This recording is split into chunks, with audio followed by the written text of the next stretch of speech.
We all come across this common scenario where a patient gets wheeled into the emergency department with a history of collapse and being unresponsive. We also see an increasing number of these comatose survivors coming to intensive care. The next challenge not only lies in managing these patients and preventing reperfusion injury, but also in predicting their neurological outcome accurately. Yesterday, Dr. Kushra Bhajan gave an excellent talk on how to actually manage these patients post-arrest. But the main focus of my talk today is how to actually predict neurological prognosis accurately.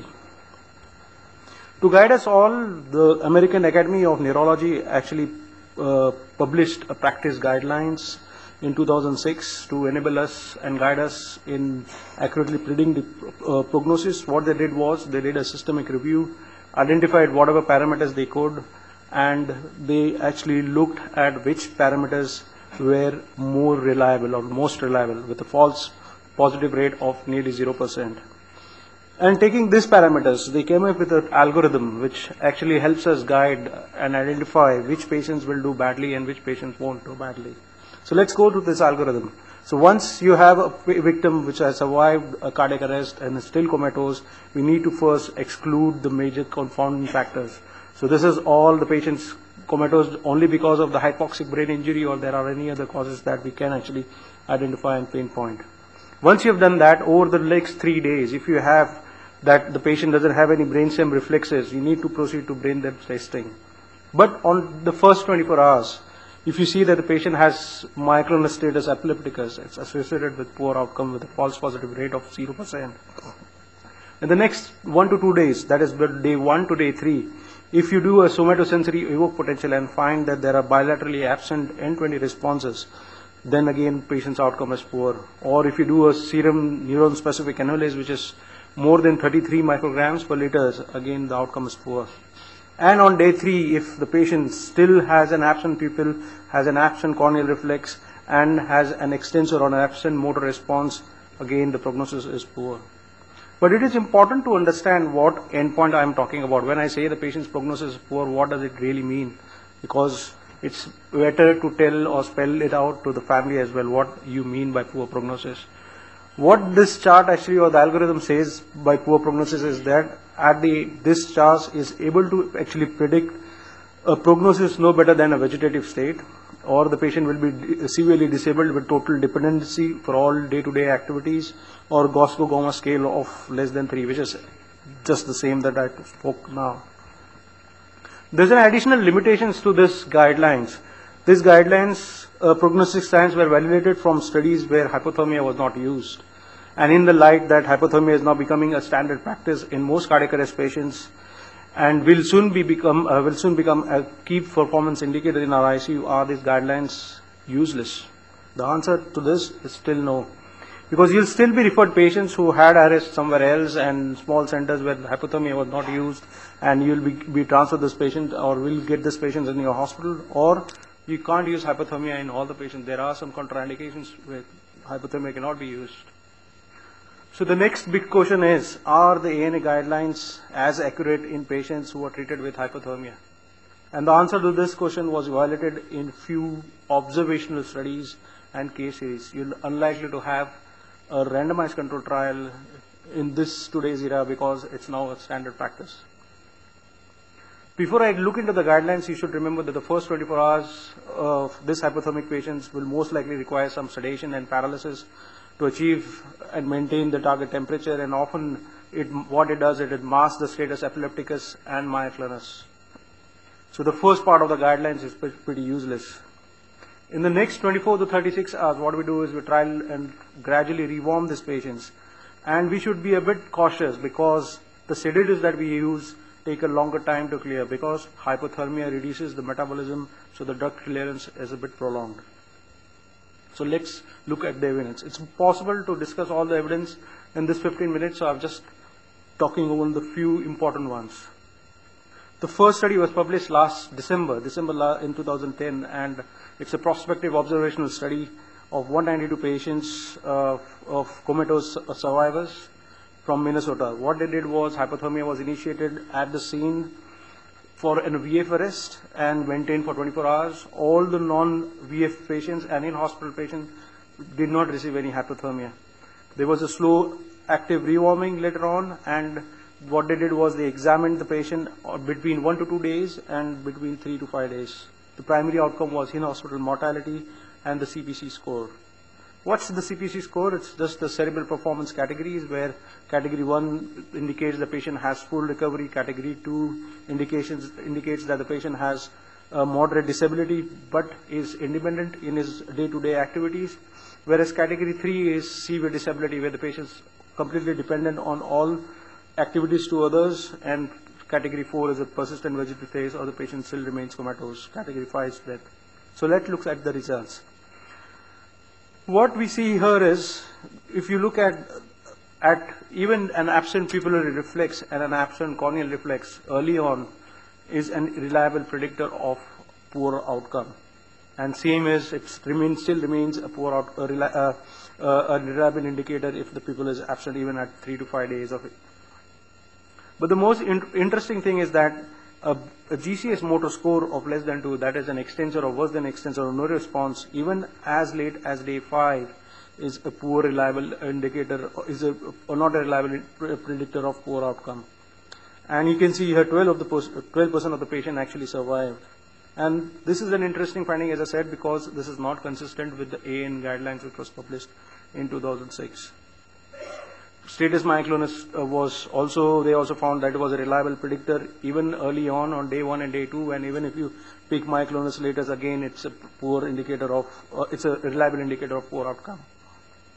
The other interesting thing that they noted, the patients, if they had a spontaneous downward gaze or any stimulus-induced downward gaze, and it was an indicator that this patient's most likely to do badly and would have a poor outcome. But we can't rely much on this sign because it was seen only in few patients.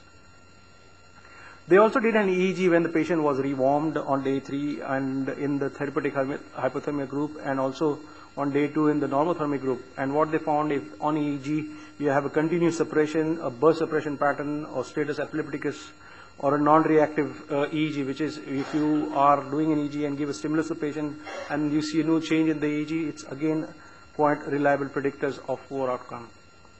And this is again an interesting finding because ANN again doesn't actually endorse the use of EEG.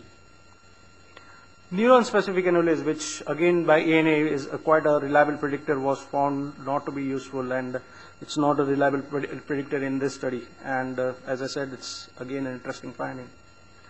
Bilateral absent response also were reliable predictors. So was a global CT scan, which was again not part of the ANA guidelines. So if you look at the guidelines all over again, what we see is the first part of the guidelines pretty useless because the patient's often sedated and is paralyzed, so we can't actually pick up not even myoclonus, not even status epilepticus unless you do a continuous EEG. And between day 1 and day 3, you can do somatosensory event potentials, and they are reliable. SSCPs, again, there's a doubt whether it would be reliable or not. And if you have a motor response or extensor or worse, again, it's not a reliable sign. So, and again, CT and EEG could help you in actually prognostication of these patients. If you look at the second study, which was again published last year, they looked at 111 patients of comatose survivors, and what they found is if you look at the false predictive rate of the study, what they reported, and compare them with the ANA guidelines, again the same message comes across that a motor response less than 2, that is extensor or worse, is not a reliable predictor. The rest still are. And again, EEG was found to be quite useful. The third study was also published last year, which had 272 patients, of which 161 got hypothermia and 111 did not. To their surprise, that quite a few patients were still sedated at 72 days, and these patients were actually excluded from the study. And when they looked at the results, again the same message came across. At 72 hours, motor response less than 2 is not reliable. The other thing that they picked up was, again, that an absent pupillary response at presentation was again not reliable because nearly 4% of the patient made improve to a good outcome. But the same thing, if an absent pupillary reflex and an absent corneal reflex at 72 hours was a reliable predictor. I would like to mention this small study, a small retrospective study, because it gives us an important message. This study included 37 patients. Again, if you look at the results, motor response less than 2 was not a reliable predictor, and what they looked at is the 2 patients of the 14 actually had an extensive motor response up to 6 days, and then had later on recovered. So it gives a message that maybe you have to wait up to 6 days before we actually finally say this patient has poor prognosis. So why 72 hours not enough? As I mentioned before, that that part of which could be sedation, and the effect of sedation would still be a bit hanging around in their systems. And this was actually beautifully proven in an observational study from Stanford University. They looked at 85% of the patient, 85 consecutive comatose survivors after cardiac arrest, and what they said is if the patient would be considered sedated if they had received sedation in the last 12 hours prior to examination. So what they did was they actually examined the patient at 72 hours, and they found that 83% of the hypothermic group and 60% of the normothermic group had received sedation in the last 12 hours. So again, this could be a major confounder in their findings.